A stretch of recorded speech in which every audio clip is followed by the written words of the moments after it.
සුබ දවසක් මැණික් කියලා සියලුම දෙනාට. ඉතින් මම වීඩියෝ එකක් ගේන්න කියලා හිතුණා. ඉතින් මේ තියෙන්නේ සින්තටික් ගලක්. මං ගියා බලන්න. ඇත්තටම මේක රූබියක් වගේමයි.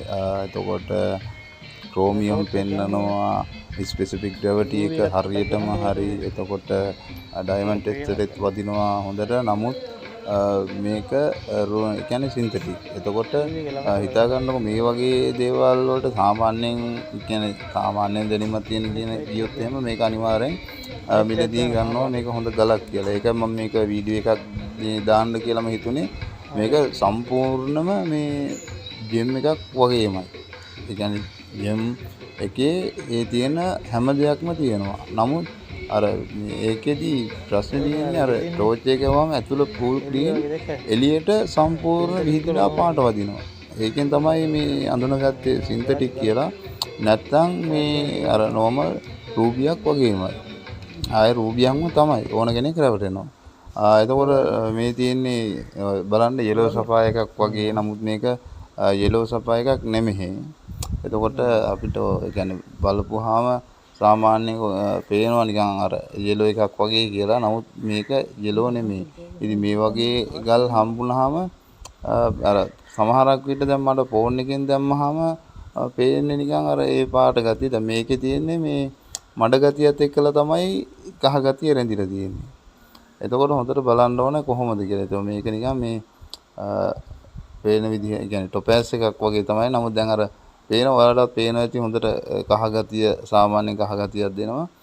ඉතින් මේ කහ ගතිය ඒ දෙන්නේ අර එහා පැත්තේ අර මඩ වගේ ඔය අස්සකට වගේ රැඳිලා තිබ්බම ඒකින් සම්පූර්ණ ගලේම විහිදිලා එළිය එනවා. ඉතින් ඒ වගේ ගල් එනවා. ඉතින් ඒකයි හොඳට බලන්න ඕන. සාමාන්‍යයෙන් ඔයාලා ගලක් ගන්න ගියාම හොඳට බලන්න. එතකොට බර බලන්න, එතකොට ස්පෙસિෆික් ග්‍රැවිටි එක පුළුවන් නම් ඒක චෙක් කරන්න. ඩයමන්ඩ් ටෙස්ටර් එක තියෙනවා නම් ඒකත් ගහලා බලන්න. එතකොට ඇතුළ ෆුල් ක්ලීන්. එතකොට එක්කෝ බබල්ස් හරි මොන හරි තියෙනවා නම් එළිය සම්පූර්ණම ඇතුලේ තියෙන එළිය පිටට දෙනවා නම් ඒවා සින්තටික්. මොකද මේ අර එළිය වදිනවා අර සාමාන්‍යයෙන් නැචරල් ගලක ලොකුවට කියන්නේ වදින එළිය වදින වෙලාවල් තියෙනවා. ඒ වුණාට ලොකුවට එළියක් පෙන්වන්නේ නැහැ. නමුත් සින්තටික් වල එළිය පෙන්වනවා. මේ ඒක හොඳට හොයන්න පුළුවන්. මේකත් මේ යෙලෝ ටොපෑස් එකක්. ටොපෑස් ගල් තියෙනවා. ඉතින් සාමාන්‍යයෙන් මැණික් වගේම ටොපෑස් තියෙනවා. ඉතින් මේක බර පොඩ්ඩක් අඩුයි. එතකොට ඉතින් මේ හොයන්න පුළුවන් ඒක. පෙලක් ඒවා තියෙනවා මේ සාමාන්‍යයෙන් අර කැමරාවට පාට තිබ්බට ළඟට ගිහිල්ලා බලද්දි නිකන් සුදු පාටයි. ඒතකොට මම එහෙම ගල් බලන්න ගොඩක් ගිහිල්ලා තියෙනවා. එතකොට ඒ ගිය වෙලාවේදී කැමරාවෙන් එක්ට පේන්නේ සම්පූර්ණ මැණික් වගේ. කියන්නේ යෙලෝ ඒවා සම්පූර්ණ මැණික් වගේ පේන්නේ. එතකොට ළඟට ගියාට පස්සේ තමයි ඒකේ හරියටම බලන්න පුළුවන්. ඉතින් මට ගල් ගොඩාක් කට්ටිය දානවා. ඉතින් අර සමහරක් විට කැමරාවේ පේන්නේ කහ පාටට ගියාට පස්සේ සුදු පාටට පේන ඒවා වගේ තියෙනවා. ඉතින් ඒ වගේ තමයි මේක. එතකොට ඔයාලට සාමාන්‍ය මැණික් ගලක් අඳුන ගන්න ඒ ගලේ බර සාමාන්‍යයෙන් අර යකඩ හා සමාන බරක් එන්නේ. මේකත් මේ නිකන් ක්වාර්ට්ස් ගලක් ඔය මේ හැඩෙන්න හොයන්න පුළුවන්. මේ එතකොට මේ ගලේ බර යකඩ හා සමාන වගේ බරක් එනවා. එතකොට ඒකේ ස්පෙસિෆික් ග්‍රැවිටි එක මම හිතන්නේ දැනට ගොඩ දෙනෙක් දන්නවා. ඉතින් ස්පෙસિෆික් ග්‍රැවිටි එක කොහොමද බලන්නේ කියලා. ඉතින් එක්කෝ ස්කේල් එකක් අරන් ගිහිල්ලා ස්පෙસિෆික් ග්‍රැවිටි එක චෙක් කරන්න ඕනේ. එතකොට එහෙමත් හරිනම් ඊට පස්සේ බලන්න ගල ෆුල් ක්ලීන්ද කියලා. ක්ලීන් නම් අන්න එතන පොඩි සැකයක් එනවා. ටෝච් එක ගහලා බලන්න ඕනේ. ඒකේ කොහොමද එළිය පිටට දෙන්නේ කොහොමද? එතකොට බබල්ස් තියනවද තනින් තන? ඒ වගේ දේවල් තමයි සින්තටික් අඳුනගන්නේ. මේ ගල මම දැම්මේ දැන් ඔය මට මේකත් මේ එවපු ගලක්. මේක නිකම්ම මේ ක්වාර්ට්ස් ගලක්. ඉතින් මේ වගේ ගල් ඉතින් අඳුන ගන්න දැනගන්න ඕන. ඉතින් ඒකයි. මොකද මේ තියෙන හැම ගලක්ම මේක මැණික්ද කියලා අහනවට වැඩිය දැන් මගේ හැම වීඩියෝ එකම මම ඔයාලට කියලා දීලා තියෙනවා. ඉතින් ඒක චුට්ටක් බලන්න. අතර ගලක් ගත්තාම චුට්ටක් බලන්න සාමාන්‍යයෙන් ගලකට වැඩිය බර කොහොමද කියලා. එතකොට සාමාන්‍ය ගලකට වැඩිය දෙගුණයක් තුන් ගුණයක් විතර බර තියෙන්න ඕන. එතකොට ඒකයි දැන් මේක දියා ඔය කියන්නේ මේක ගත්තයි તો මේ ගල් දෙකත් එකට එකක් වෙනස්. එතකොට අර එහා පැත්තක හොඳට බලන්න එහා පැත්තෙන් කියන්නේ මේක නෙමෙයි අනිත් ගල. ඒක නිකන් සෆාය එකක් වගේම තමයි පාට පිටලා තියෙන. නමුත් සෆාය එකක් නෙමෙයි. ඒකත් නිකන් ක්වාර්ට්ස් ගලක්. මේක බලන්නකො මේක නිකන් ඇතුළ ලස්සනට පිටලා තියෙනවා. මේක ඇවිල්ලා දැක්ක ගමන් අපිට නිකන් ඇත්තටම හිතෙනවා නිකන් මේකත් මැණිකක්ද කියලා. ඒතකොට මේ වගේ ඒවා පේන්නේ ටොපෑස්. එතකොට ඔය කහ පාට ගතිය විහිදන්නේ මේ වගේ අර තනින් තන මඩ ගතිය තියෙනවනේ. අන්න ඒක මේ ගල පුරා වදිනවා. එතකොට එහෙම තමයි මේක මේ කහ පාට ගතිය හැදිලා තියෙන්නේ.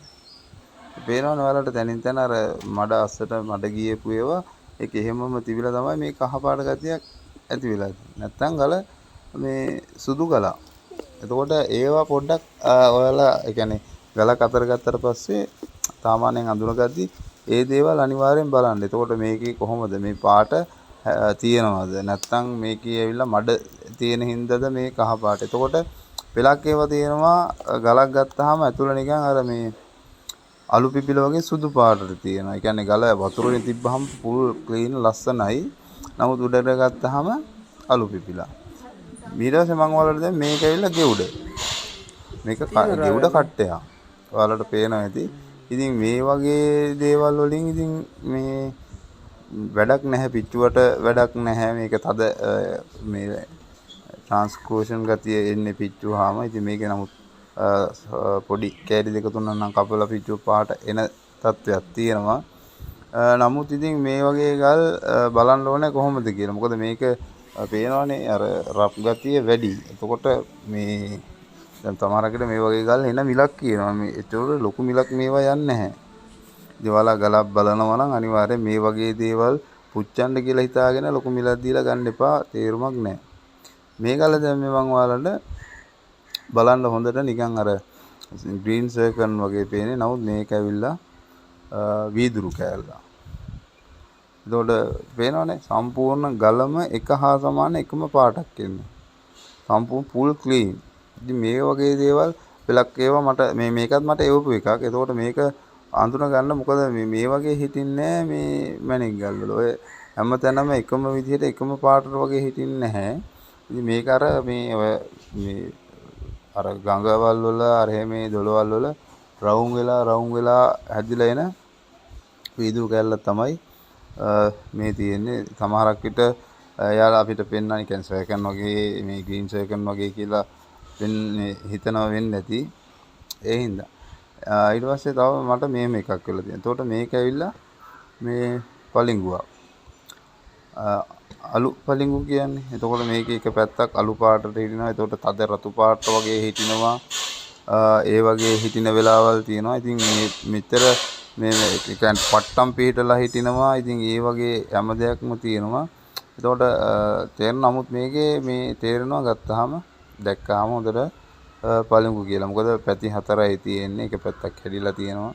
එක පැත්තක් අලු පාටයි. ඉතින් ඒ වගේ තමයි පලිඟු පිහිටන්නේ. ඊට පස්සේ මම ඔයාලට මට එවපු තව ගලක් මන් දාලා තියෙනවා. මේ ගල බලන්නකො. මේ ගල මේ මට වැලි ගොඩක තිබිලා කියලා හම්බුණා කියලා මේ එව්වේ. නමුත් මේක දැන් අර සම්පූර්ණ ෆුල් ක්ලීන් ගලක්. මමත් හිතුවේ ඇත්තටම මේ මොකක් හරි හොඳ ගලක් වෙන්න ඇති කියලා. නමුත් මේක එළිය බලන්න සම්පූර්ණ ගලේම එළිය ටෝච් එකක් ගහුවාම මේ එකම එළියක් තියෙනවා. අනිත් එක මේ ඔය එක තැනක් කැඩිලා තියෙනවනේ. එහෙම කැඩෙන්නේ නැහැ රූබි වල. මේ ඒකයි මම මේ ගලක් දැම්මේ. දැන් සමහරකට ඔයාලා රැවටෙන්න පුළුවන්. ඉතින් මේ ඇවිල්ලා එක එක පාට තියෙනවා බින් වීදුරු. මේත් ඇවිල්ලා බින් වීදුරුවක් රවුම් වෙලා මේ හැදිච්ච ගලක්. එතකොට මේකේ ටෝච් එක ගහුවාම තනිකර එකම පාටක් වගේ තමයි හිටින්නේ. ඊට පස්සේ මට මේ තව ගලක් එවලා තියෙනවා. මේක මේ හැන්ඩල් නමුත් මේකේ තියෙන මේ කහට ගතිය. මේකත් ඇවිල්ලා නිකන් යෙලෝ කියන්නේ තද යෙලෝ කට්ටයක් වගේ පේන්නේ. ඉතින් මේක එවලා තියෙනවා. නමුත් මේකේ ගොඩක්ම මේ මඩ ගතියත් එක්කලා තියෙන හින්දා තමයි මේ පාට බහැලා තියෙන්නේ. ඒතකොට ඒක හොඳට හොදන්න ඕන. හොදලා බලන්න ඕන මේකේ ගන්න පුළුවන් දෙයක් තියෙනවද කියලා. ඊට පස්සේ මේ මට තව මේ එවපු ගලක්. ඉතින් මම මේ වීඩියෝ එක මෙතනින් අවසන් කරනවා. මේකත් මේ ටොපෑස් එකක්. ඉතින් මගේ වීඩියෝ එක හොඳයි කියලා හිතෙනවා නම් මාව subscribe කරන්න, share කරන්න, අනිවාර්යෙන් like එකක් දාගෙන යන්න. ඉස්සරහටත් මම ගේන වීඩියෝ බලන්න කැමති නම් ඇත්තටම මේ වීඩියෝ එක කට්ටියට බලන්න share කරන්න. ඉතින් මගේ WhatsApp number එක channel එකේ